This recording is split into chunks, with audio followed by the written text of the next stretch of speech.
Tonight, a highway named in honor of a late politician who was instrumental in its construction. That story and the basic right is food on the table, and nobody should have to go without food. I've even heard government people say there's no need of food banks. If there's no need of food banks, why are we here?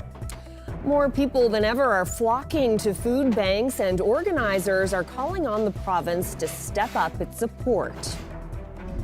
It's a lost World War I medal, and one very determined veteran who wants to return that medal to the soldier's family. Hopefully someday find some members of the family and return the medal back to where it belongs. I'm calling Connors in Stephenville Crossing. I'll have that story for you tonight on Here and Now. Memorial University was founded 99 years ago to honor the past by promising a brighter future. Our connection to this time of commemoration goes beyond simple remembrance. We educated ourselves out of the doldrums, out of the hard times. I'm Terry Roberts. We'll have that story coming up. This is CBC Here and Now.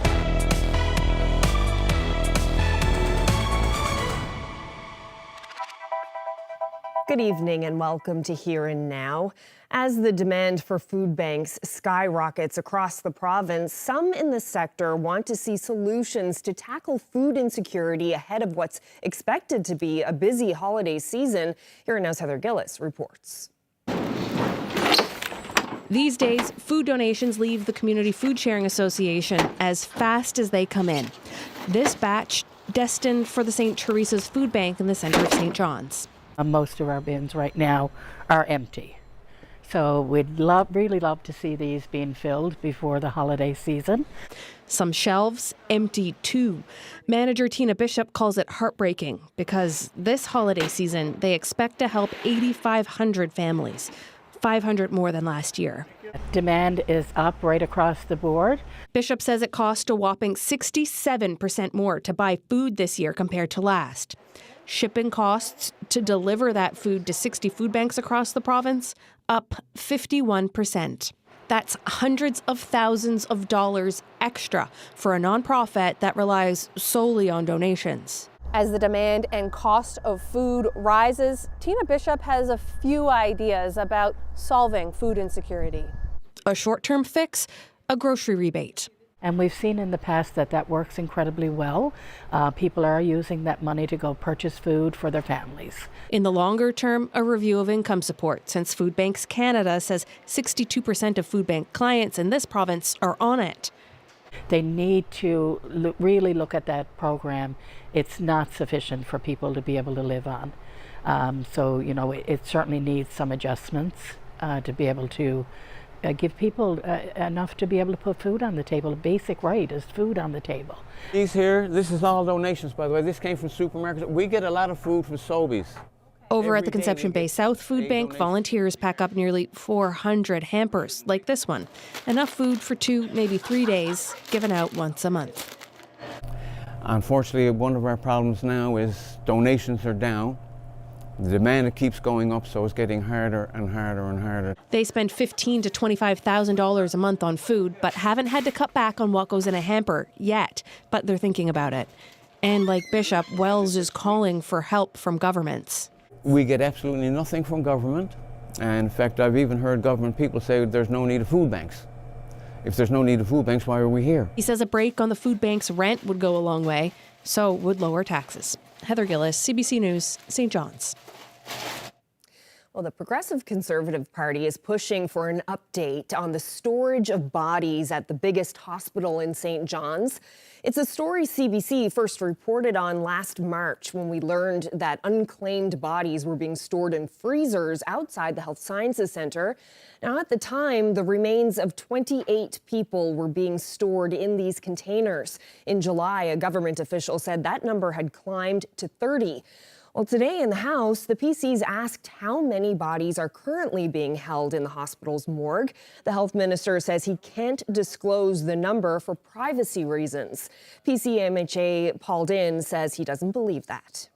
I would suggest it's not, given that they've released it before. I really can't answer how that would be a privacy breach. You're not asking for from what communities these bodies came or in how they ended up where they are. You're simply asking a number question. I'm at a loss as to why that would be considered a privacy breach.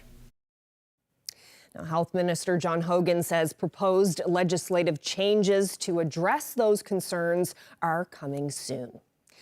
Well, now to the West Coast, where one veteran is determined to return a lost World War I medal to its rightful owners. CBC's Colleen Connors visited Stephenville Crossing to learn about the medal and the mystery. He goes by Joe Bag, but there's no denying Ambrose Lucas's dedication to the military. He was a combat medic serving in Croatia during the Battle of the Medak Pocket. Retired almost 20 years now. This is the Peacekeeper's Medal that accompanied the medal from Croatia in 1993. And these, symbols of what he did, what he saw. He'll be wearing them during Monday's Remembrance Day parade in Stephenville Crossing. But it's not his medals, even his memories, that keep him up at night. This is the medal right here. It's this. A mystery kept in his bedside table. A decade on, he's still searching for its rightful owner. Wants to know more about the soldier it once belonged to. I think I'm the last part of this journey where the medal should end up. And this King George V medal from 1914 sure has a story to tell. It wasn't always in Lucas's possession. A friend in Stephenville Crossing, Charlie House, gave it to him, knowing of Lucas's military background. The friend's father got the medal in the 30s, traded it at a Cape Breton logging camp. The story goes the man who made the trade, a soldier named Walter Hodder, needed the money. He gave it to Charlie House's dad in just to hold on for the $10 that he lent him, and he told him when he come back he'd give him back his $10, and the agreement was he would give him back the medal. But Mr. House went back to the logging camp, and this gentleman from down to Ireland's Eye never did return, and Mr. House held it on, and after he passed away, Charlie decided to bring me the medal and see what information I could find. Lucas has done some digging over the years. He took the medal to the Legion in Stephenville, had it mounted, complete with a ribbon. He contacted the rooms, got these documents, and learned more about that soldier, Walter Hodder, who was born in 1895 on an island in Trinity Bay called Ireland's Eye, long since resettled. Hodder resided for a time in Deer Harbor, served as a seaman on 4 ships for 14 months with the Royal Navy Reserve, signing up on his 23rd birthday. My intention was to get information about the medal, get information about the owner of the medal, and then hopefully someday find some members of the family and return the medal back to where it belongs. One thing I think that the family probably doesn't know that he had the medal, because when a lot of people from the military, when they came back home, especially from the ship, the Army, the Army and the Air Force, a lot of them, if they were in battle or they went through a war zone or something, a lot of them came back home and they did not really want to talk about what they'd done. So he probably just had the medal, and he probably kept it in a jewelry box, or he probably kept it in his pocket, inside old breast pocket, and the old suits they used to wear one time, and probably just never told anybody about it. From warships to logging camps, from Cape Breton to Stephenville Crossing, Hodder's medal has made quite the journey. And Lucas hopes that journey will end with its rightful owners, a member of Hodder's own family. All he has to do is find them. And he hopes sharing this story could help. Colleen Connors, CBC News, Stephenville Crossing. Today it's extremely fitting that we are officially naming Route 20A, commonly known as the Torbay Bypass Road, Kevin Parsons Highway. Well, that announcement was made in St. John's today by Premier Andrew Ferry. The newly named Kevin Parsons Highway is in honor of the longtime MHA and Mayor of Flat Rock who died in August. Ferry says it's the perfect tribute to Parsons, who often advocated for safety along that stretch of road, campaigning for lights to be installed there before it opened to drivers. It was said that he even went out to that stretch of road at night to discreetly repair potholes. He phoned me about an hour later. He said, Brazel, go on my Facebook page. So I tried, got on it. I said, what is it? He says, a picture there with me. I said, yeah, geez, that's good. He said, how do I get rid of it? I said, why do you want to get rid of it? He said, I didn't want anybody to know I was out filling in potholes. He said, I didn't want to upset TW at the time. He said, plus, I didn't want people to think I was looking for it. And that was Kevin Parsons. He wasn't looking for notoriety. He was looking to do what was right for people.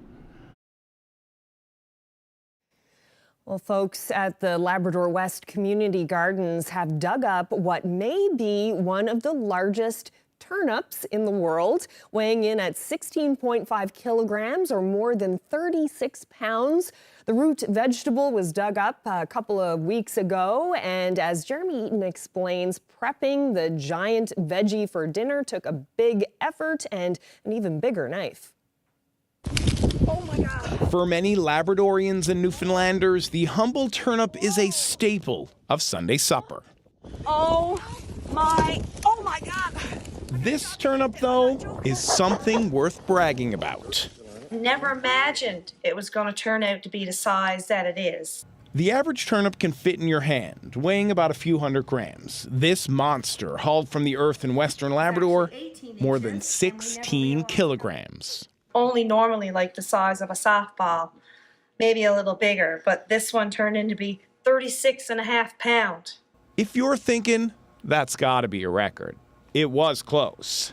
Up until 2021, the world record was 17.7 kilograms. That's when a Quebec man grew a Titanic turnip, 29 kilograms, almost 64 pounds. I found out that the largest one for Guinness Book of World Records is 63.9. And the next one to that is 39. And then I think this one might be the third one from that, which is 36.5. So I'm hoping next year, you never know. It's not a trophy turnip. It's meant to be eaten. What do you think? I think we should do center. I'd like to. No kitchen knife needed here, just a massive blade wielded by Jerry Bellows. And still a bit of a struggle. Give it another take. Should have had the chains out. The humble turnip, no match for the mighty blade. Oh my gosh, what a beauty. Oh my goodness. Look at that. Holy. Few feeds of turnip mash now and a couple jig dinners. That'll take that. However, the couple couldn't wait to cook it. Very impressed. Because I honestly didn't know how it was going to taste either where it's so big. Because a lot of people say when you get big turnip or big vegetables. Oh, look at it right away. It is good. Excellent. Sweet. Very good. It is. Very good. Oh my gosh. I can't even believe it. Jeremy Eaton, CBC News, St. John's. She is wonderful. She's doing way better than anybody could have ever expected from a 33-weeker, honestly.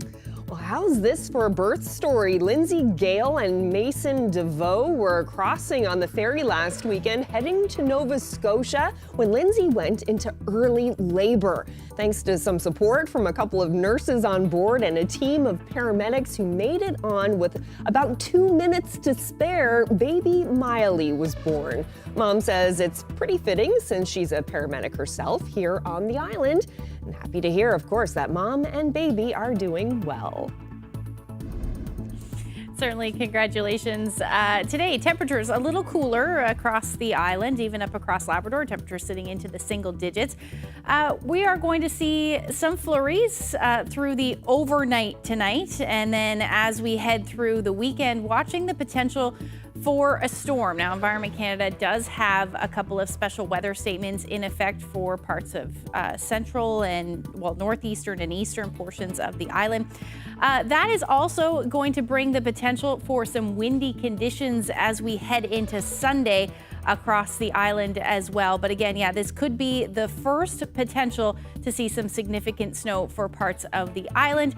And also, most of us, at least along the south coast and eastern portions of the island, will likely see rain from this system, but it will certainly be messy. And I will get into all of those details a little later.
Well, it's right there in the name, Memorial University. And today, MUN continued its unique connection to our wartime history during an annual ceremony of remembrance in St. John's. Our Terry Roberts was there. They might not have served in the trenches, but they served, nevertheless, on the sea, in a hospital, and in the air. At Memorial, their sacrifice will not be forgotten. We salute the memory of all those who served, all those who have stepped forward, generation after generation, to aim to preserve freedom. More than 300 former Memorial University students also served in the Second World War. The 30 who died were also given special mention during the ceremony. In memoriam, Kevin Evans. Victor Raymond French. They shall not grow old, as we that are left grow old. Age shall not weary them, nor the years condemn. At the going down of the sun and in the morning, we will remember them.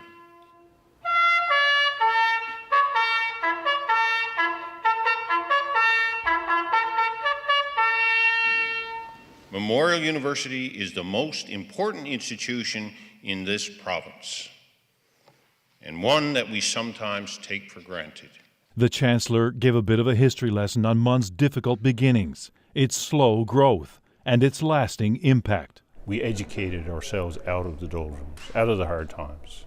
It took a long time to do it, and it came up through. Memorial opened 99 years ago with just 57 students. Today, the university welcomes 3,000 new students each year. And while education is the engine that drives this place, its foundation rests on the sacrifices of many.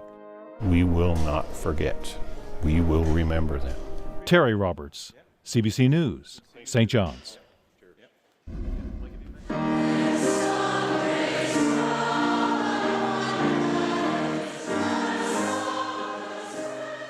MUN is revisiting its decision to remove the singing of the Ode to Newfoundland at its convocations.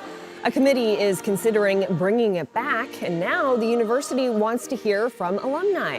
The committee is asking former graduates to register to attend 2 consultation sessions at the end of the month. There will also be an online survey.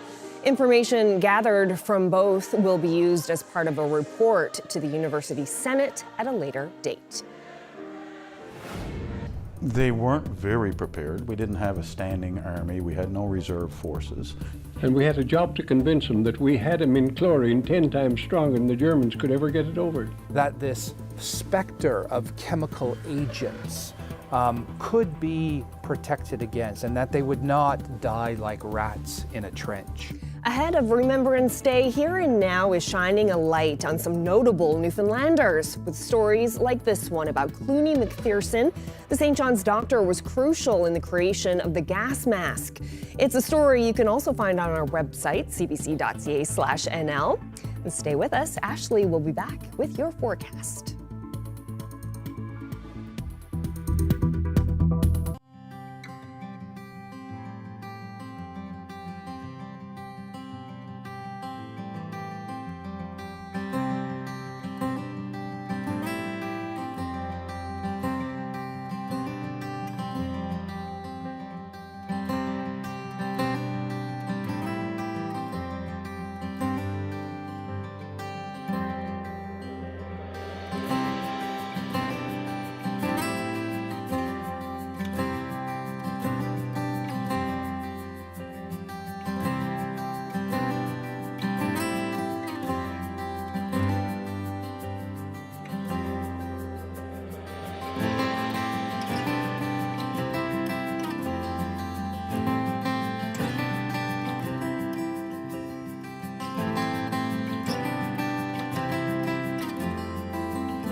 Ashley, my ears definitely perked up earlier when you were talking about the potential for, I guess, a first storm of the season for parts of the island. Yeah, we're headed into a pretty unsettled, pretty active weather pattern over the next little bit. But there's still lots of disagreement with this system that's going to move in by the time we get into Saturday. So let's just take a look at what's going on and where we are now at this point in the day, or at this point in the week, rather.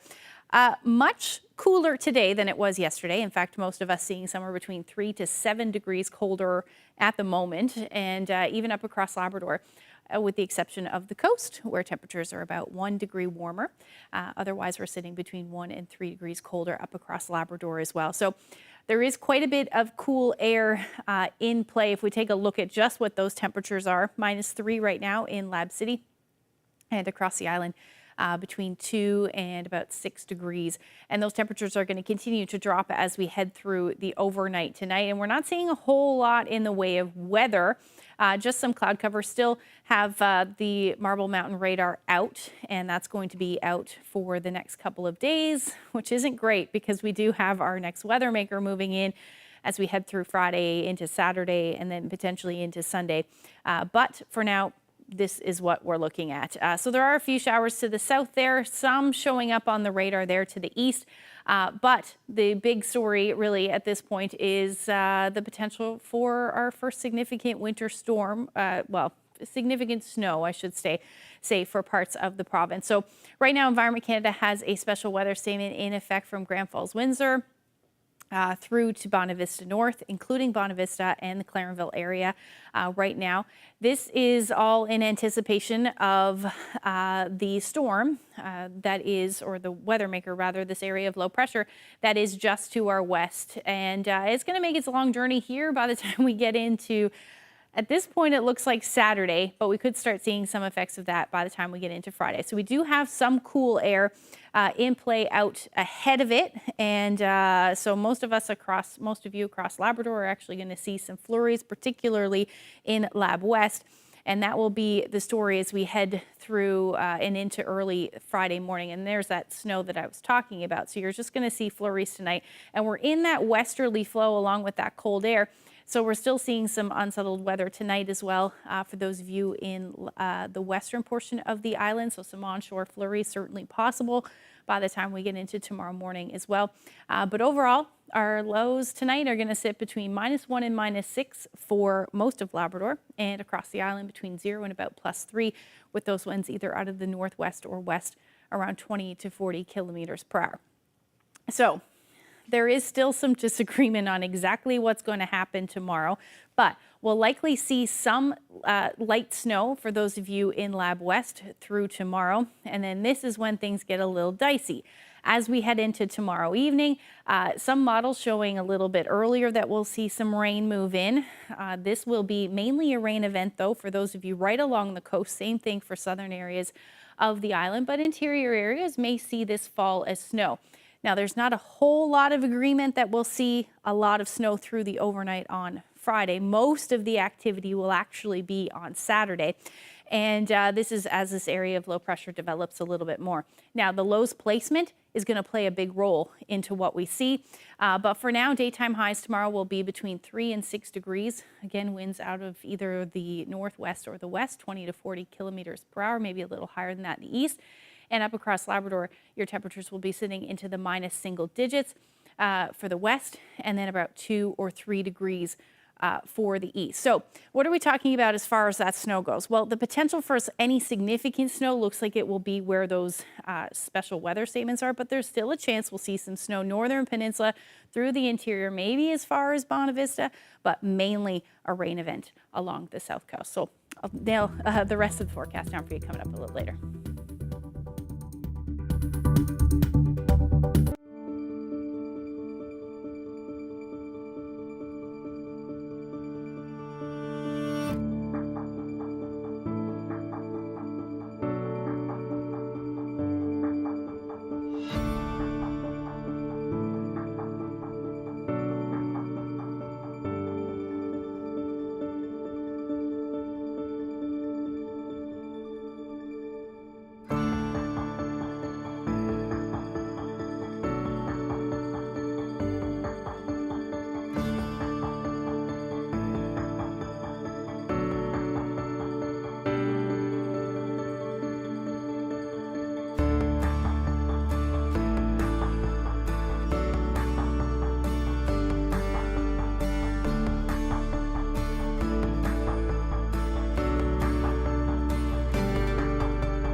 Ahead of Remembrance Day, we're sharing a special CBC production.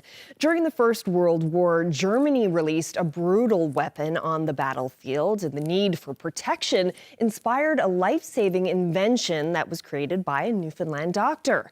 Here now's Elizabeth Whitten brings us that story. Every day, people pass by a cracked plaque in front of this stately Victorian mansion. It marks that Dr. Clooney McPherson, inventor of the gas mask, once called this St. John's residence home. So what's McPherson's story? And did he really invent the gas mask? The answer lies here, tucked away in the provincial archives. A creation that would save more than 1 million lives and change the course of the First World War. This is the hypo helmet, and we wouldn't have the gas mask without it. More than anything, it's a prototype. So this is him deciding, okay, how can I make that helmet, and what materials am I going to use it? And then figuring out, oh, this is not working, and then going to another one. So we actually have 3 or 4 of these prototypes. Let's journey back to April 22nd, 1915, near Ypres, Belgium. Germany has just unleashed a powerful new weapon, chlorine gas. It's swift, it's unpredictable, and it's absolutely brutal. The chemical gas was terrifying. Soldiers had died on the battlefield. They were retching. Their eyes were bulging out. They were vomiting up liquid. They were dying in horrendous ways. It forced troops up out of the trenches, breaking a stalemate, and the Allies weren't ready for it. And this enormous gas cloud, 6 kilometers long, green, yellow tendrils pushing forward over the Allied lines, comes into contact with 2 French divisions and the Canadian division also in the line. And it causes panic and terror as the soldiers feel the gas burning out their lungs. The Allies are making masks out of cloth, lint, tape, but they don't work. The race is on to create something stronger. Enter Dr. Clooney McPherson. McPherson was born in St. John's in March of 1879 to a prominent merchant family. He got his medical degree from McGill University in Montreal. He spent 2 years overseeing Battle Harbour Hospital in Labrador before starting his own practice in St. John's. But when war breaks out in the summer of 1914, McPherson is pulled in a different direction. Newfoundland, we're a dominion. We get pulled into the conflict automatically. How prepared is Newfoundland for that conflict? They weren't very prepared. We didn't have a standing army. We had no reserve forces. The only thing we could rely on at that time were the religious organizations that helped train young boys. And yes, they had some shooting capabilities as well, but they weren't necessarily any armed forces for the Dominion of Newfoundland. First, McPherson is tasked with vetting potential recruits, which he did at the CLB Armory in downtown St. John's. From here, soldiers headed to Pleasantville for further training. In the fall, McPherson led the first contingent of Newfoundland Regiment soldiers as they paraded through the streets of St. John's. Crowds cheered as they boarded the ship that took them overseas, but McPherson didn't join them. He had a job to do here at home. So how does Dr. Clooney McPherson, a doctor with the Newfoundland Regiment, become a famed inventor? McPherson died in 1966, but a few years before his death, he sat down for an interview with CBC. I went overseas in 1915, yes. And how did you become involved, and how did you evolve the gas helmet? Could you tell me a little bit about that? That's a very long story. Not long after the first gas attack, McPherson was in Saint-Omer, France. It was meant to be a 2-day trip. That's when, over breakfast, he meets 2 scientists working on the gas mask project. So getting up, they said, well, what are you doing today? I said, I'm trying to keep out of sight because I'll be sent back to base. Well, would you like to come down to the lycée with us, to the chemical lab? I said, yes, that'd be a very good place to go. And so I went down with them. McPherson tags along, runs errands with them, takes a trip to London to get canisters of chlorine gas for testing. While I was waiting there that morning in London, I I didn't think much of that German contraption, and I thought I could do something better. And I bought a length of viola and some mica. He's there when scientists test out a prototype, a face mask filled with cotton. It was a disaster. One volunteer gets gassed so badly, he's sent to hospital. But that all inspires McPherson to jump in, offer up a design of his own, a protective hood that could be pulled over a person's head. And I took this viola and mica out of my pocket and got a sheet of paper and cut out the design of the helmet and got the nurse to sew it up for me and put it back in my pocket. Another volunteer gave it a go. And after he was in there about 5 minutes, he came towards the door, pulling it off. And they all thought that he was smothering in it. And we had a job to convince him that we had him in chlorine 10 times stronger than the Germans could ever get it over. So when we convinced him of that, he hadn't smelt anything. Then everybody was excited. From there, McPherson gets a prompt reassignment. Head to London for the War Office and start work on mass producing his hypo helmet. The remarkable thing is that they put me in charge of producing it, who knew nothing about army or ordnance or anything of the sort. 2.5 million hypo helmets are ultimately produced and sent to British and Canadian troops on the front lines. McPherson's hypo helmet would be adapted to protect the wearer from additional chemical weapons, evolving into the P helmet, PH helmet, and PHG helmet. This expert says McPherson's masks offered soldiers more than just a shield. They also boosted morale. But it was an important device both to physically protect soldiers, but perhaps more importantly, to give them a sense that the Army was looking out for them, that this specter of chemical agents could be protected against, and that they would not die like rats in a trench. McPherson was tasked with traveling around, teaching officers how to use a gas mask. There's a photograph in the desk here that shows the Irish Fusiliers, I believe, being trained on how to use the gas mask in Gallipoli during the period that Clooney McPherson was there. And there's a gentleman in the back here that certainly carries himself like I would imagine Clooney would. And this is the fellow here with the hands clasped behind his back. So you think it's him? I suspect, I can't say for sure, because I don't have any other information other than finding this photograph years ago. So, is McPherson the true inventor of the gas mask? Not really, but he played a vital role in a progression that protected soldiers fighting on the front lines. He was the inventor of a gas mask, and I think that's an important distinction. I think what we can say about Dr. McPherson is that he clearly understood the devastating effects of the gas clouds, and that the soldiers needed to be protected with a device. And his clearly intelligent, fertile mind came up with this hood, which was an important step in this evolution of protecting soldiers. Some of the more interesting things that happen in life happen by chance.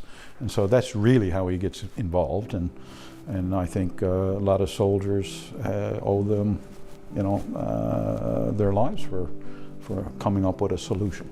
Ian McPherson was a teenager when he learned of his grandfather's critical role in the Great War. It was just not something that ever came up. It was not sort of generally talked about.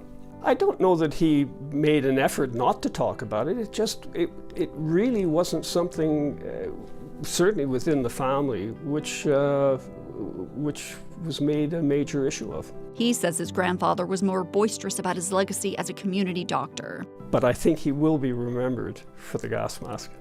Yeah. Not a bad legacy to have. Not at all.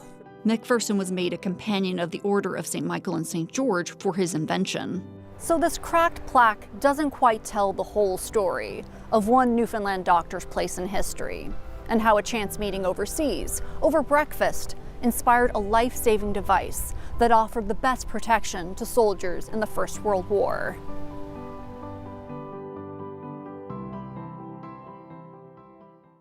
Yes, Yes, what a wonderful legacy there. Our thanks to Elizabeth Whitten for that feature report. And a number of institutions shared great archival material with us that made that piece possible, from here in this province to Ottawa, London, and Belgium. An extra special thanks to those collections.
Artist Jose Gonzalez is creating an underwater universe with an iPad.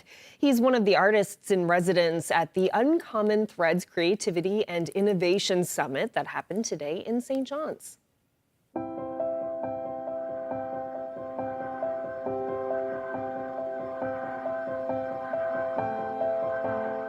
My main art practice, I would say I am a cartoonist focusing on mostly autobiographical books. Also, I'm doing painting and multimedia work. Something I've been doing since I can remember. Always surprised by what you can do out of nowhere, like drawing.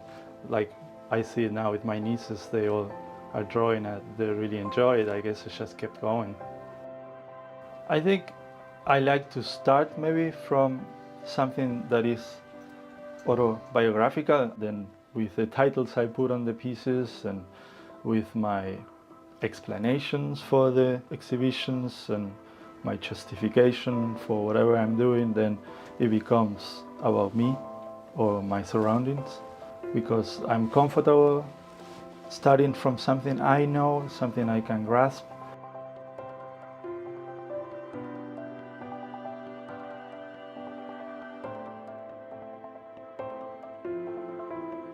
My background is from studying traditional animation, but I worked many years in motion graphics industry, so I have a good knowledge of how to animate things.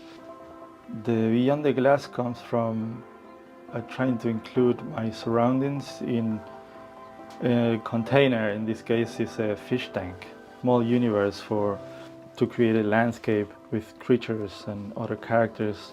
But I also wanted to keep it open for people attending the summit to play around with this live animation software.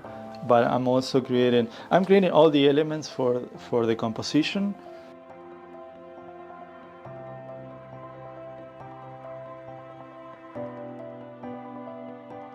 I'm expecting the synergy between me and people and talking and having a laugh and having ideas together will create something new and cool.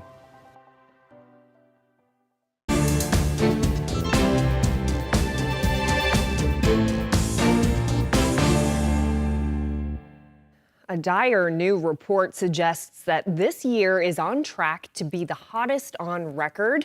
And in the U.S., Donald Trump, who has called climate change a hoax, prepares to return to the White House. But we begin with more reactions on the U.S. election from the current president, Joe Biden.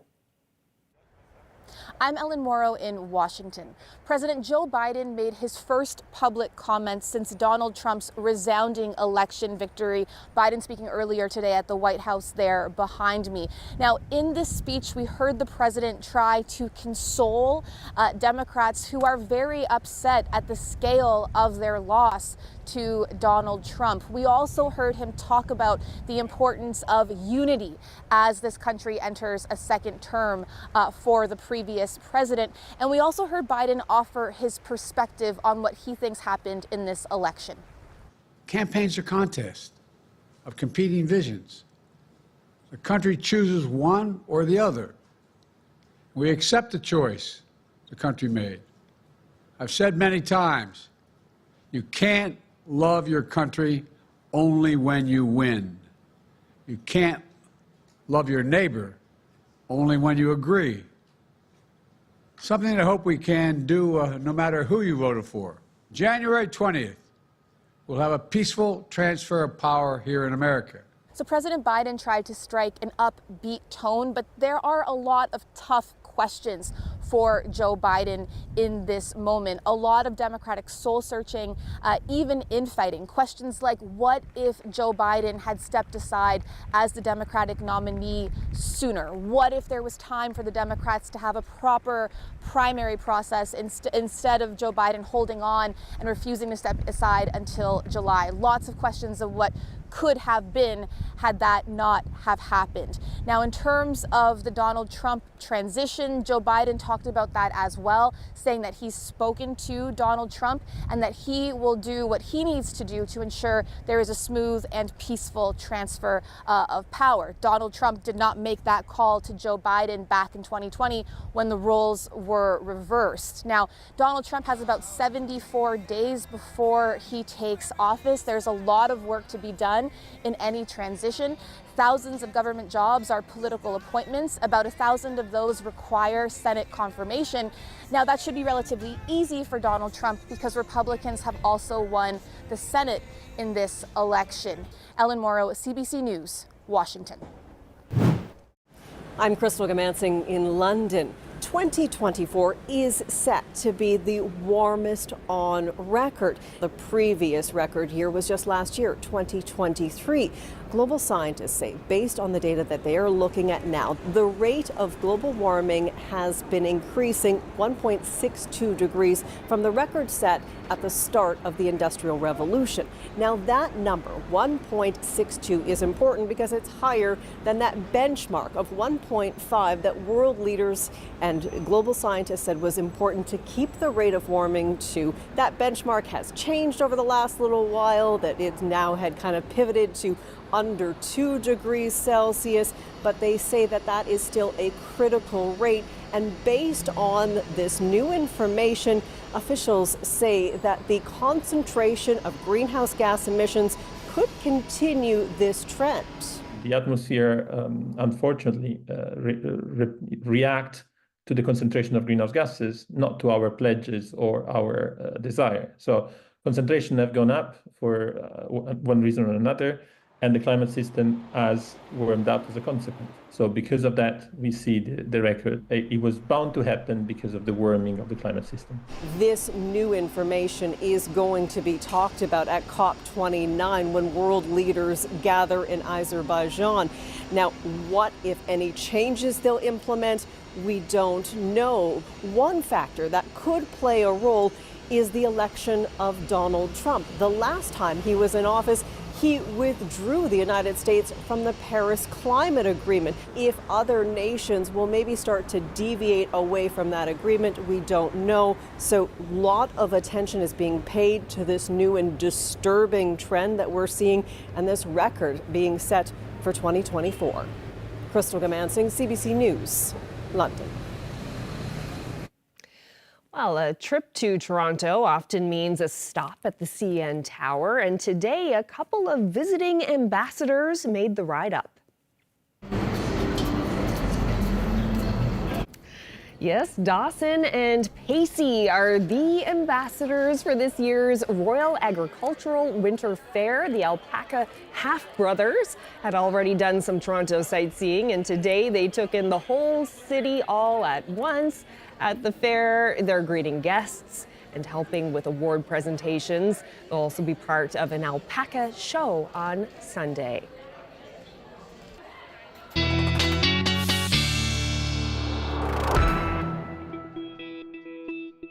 Don't you just want to go over and give them a squeeze? They're so big cute. teddy bears. Yes, So cute. So adorable. Okay, so looking ahead to the long-range forecast, we have a lot of unsettled weather that we have to get through. What's down the road for us? Yeah, so as we head into the weekend, that unsettled weather that you're talking about, an area of low pressure that's going to move in and bring, some of our first significant snowfall to parts of the province. Let's take a look at what's going on. So basically, I used the wrong one there, but that's okay. Our temperatures today were certainly much cooler than what we've been seeing yesterday anyway. And that's going to set the stage to some cooler air that is going to move in as we head through essentially the long-range forecast. So into Friday evening, we are we're looking at some flurry activity potentially as the day goes on and into the overnight. And as we head into Saturday, that area of low pressure is going to bring mainly rain to eastern areas of the island, but for the northern peninsula, Green Bay, White Bay area, could be talking about some snow as we head into Saturday. This is where the disagreement happens, but there is a chance that as we head into Saturday evening, those areas that are in northerly flow may see some significant snowfall with this. It is way too early and there's too much disagreement to talk about exactly how much is going to fall, but we could be talking about enough to shovel, that's for sure. Temperatures overall will be sitting somewhere between 3 and 6 degrees. Now, eastern areas of the island will hang on to temperatures just a little bit warmer, so 9 to 10 degrees, which is why most of us are going to see rain in the east. But up across Labrador, you are basically going to sit this one out. You're still going to see the chance of some flurries. It is going to be windy, though, Saturday night and into Sunday. In fact, areas like the Bonavista Vista Peninsula, northern Avalon, may see some wind gusts in excess of 90, maybe even 100 kilometers per hour. But that will ease as we head into Sunday afternoon and evening. And that's because this area of low pressure is basically going to pull out. and we'll likely still see some showers activity with that as well. Daytime highs are going to sit somewhere between 2 and 3 degrees and up across, or 2 to 5 degrees, I should say, up across Labrador between 1 and 3. Long range forecast showing another warm up as we head into Tuesday, 13 degrees. Same thing for central and western Newfoundland and up across Labrador. You are looking at your temperatures into the single digits, just barely above zero and a little bit below for western Labrador. Our weather photo of the day taken in St. John's. I had to share this photo with you. Look at that little duck, just enjoying a lovely swim in morning swim in Bowering Park. So thank you to Pauline for that shot. And if you have any weather photos, you can send them to nophotos@cbc.ca. So much cuteness to end the show on. That's and I the have way to it say, should be. Ashley, that was some smooth moves. I mean, you can't see behind the scenes here, but Ashley, you whipped up those graphics really quickly. That's what happens when you click the wrong one. It was good. I'm impressed. All right. Well, that's it for us. Thank you so much for spending part of your evening with us. I hope you can join us again tomorrow. Good night.